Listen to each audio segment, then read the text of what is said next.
Hello, this is RICKY, the Android guy. Hey guys, so today I'm going over on reasons why I will not be buying the HTC Droid DNA.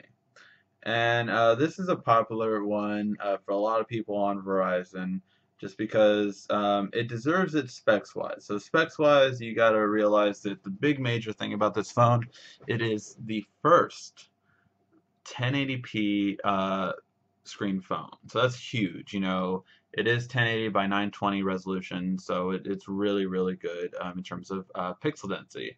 It's actually, I think, the best pixel density we've seen ever on a portable device, if I'm not mistaken, overall. It's 441 ppi. One thing, it's LCD3, and I'll talk about that in a little bit.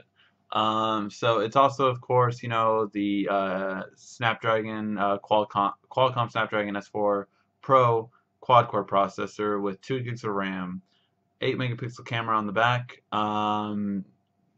16 built in with 11 actually for the user, and 2020 milliamp battery. Okay, so what do I think about this device? Alright, so here's a couple of things. First of all, I would not get it, and I would not recommend anyone to get it on Verizon. And this is a big thing, and I know some of my fans are gonna be like, "What the heck? Why?" And everything like that. So I think this is an amazing try by HTC, but I think they're still messing up on one huge thing, and I'll go right into that first.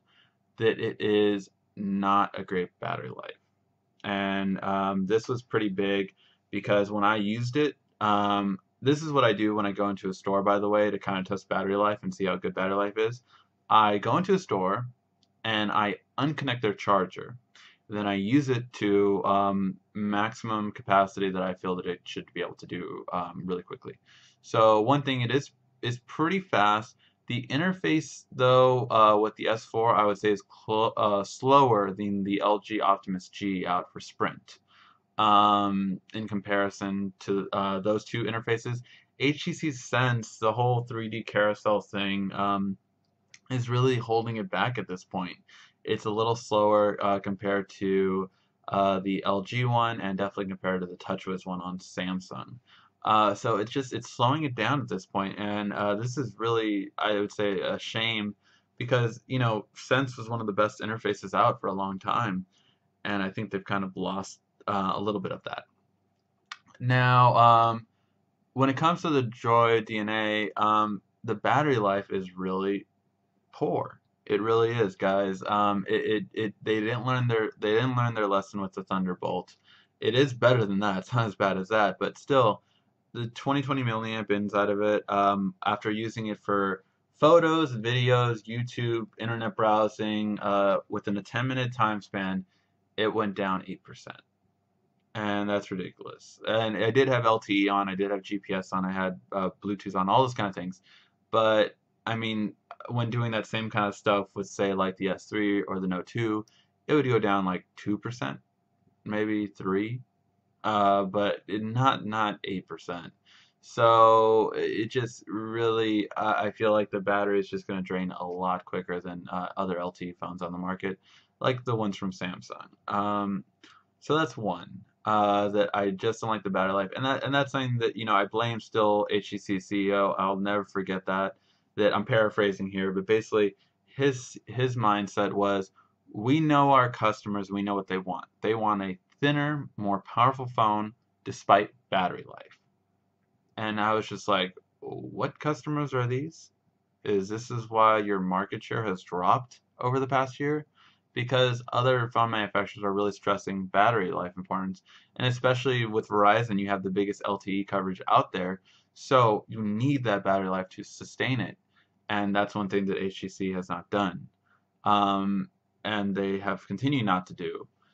And it just shows really with this that your battery life really isn't going to be that great. Now, of course, like if you root and things like that, this can be changed and everything like that, but their built-in sense is just, it's a drainer. And their power saving skills aren't anywhere near that of Samsung and Motorola, which are also on Verizon. So here's the thing: when it comes to it, I really don't like that it's a poor battery life, and it really is like And you know, the thing about the LCD3 that was supposed to be so much hype around that, like, oh yeah, we manage battery life better. I'm like, okay, let's see if it's anywhere near LED, because LED is the least drainer of battery life in comparison to the LCD, and nope, it didn't do it.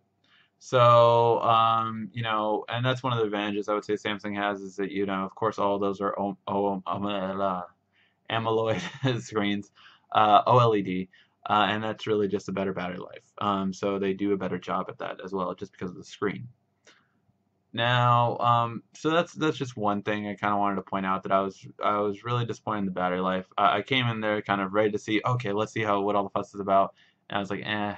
eh. So the big thing was the battery that I didn't like about it. The second thing is that the screen, although it is 1080p, I didn't notice it being better than my Note 2.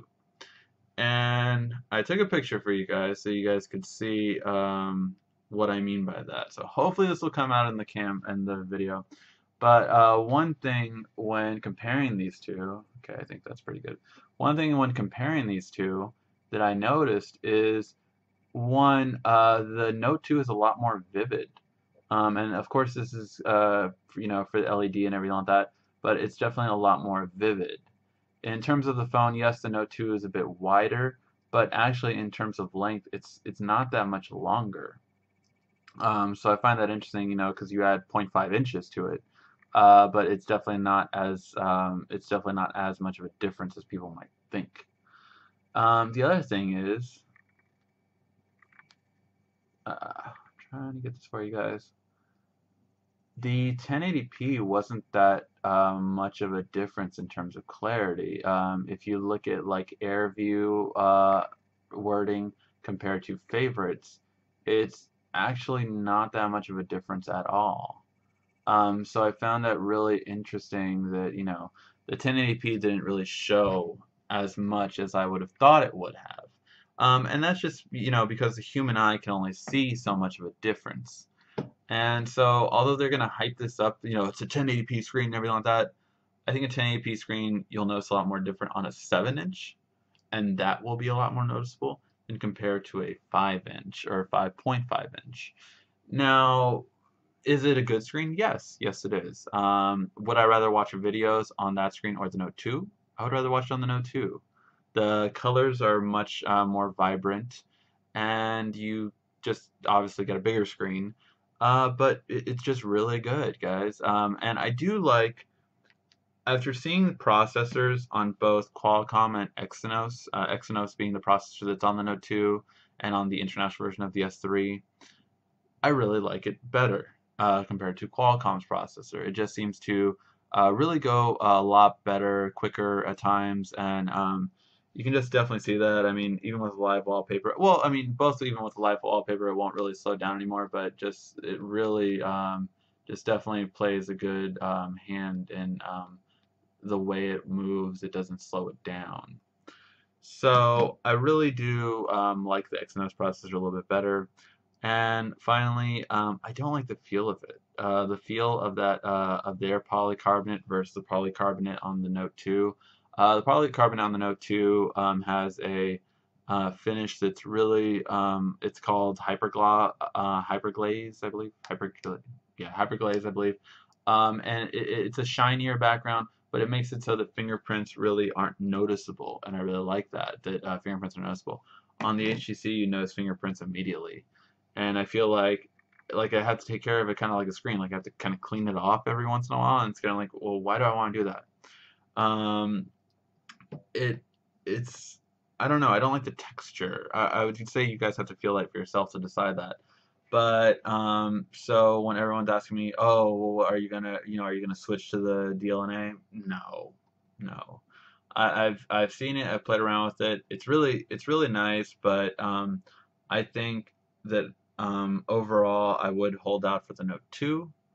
If it were between the Droid DNA and the S3, obviously specs point you definitely towards HTC, but the problem is the battery life is going to die a lot quicker than the S3, and that's why I wouldn't get it. So overall, it is the battery life that's my issue. with it. I've definitely seen it already kind of run down a lot quicker in comparison to the S3. Now I will try to get it. I'm gonna see if any of my friends buy it and everything like that. I don't know if I'll buy it outright for the channel. I'll try to see. You know, I'm trying to do some giveaways this month and things like that. So I don't know if I'll have the funds for that, but definitely that's just why. That's why. So I just wanted to kind of answer. I had 3 phones that a lot of people were asking me about and that I was not as excited about after using. But I wanted to show you guys why and just let you know. So feel free to ask any questions. Let me know what your own comments are. I'm not like condemning these phones. I really think they're amazing phones, and I think they show promise for both LG and HTC. So definitely let me know what you think. This has been RICKY, the Android Guy.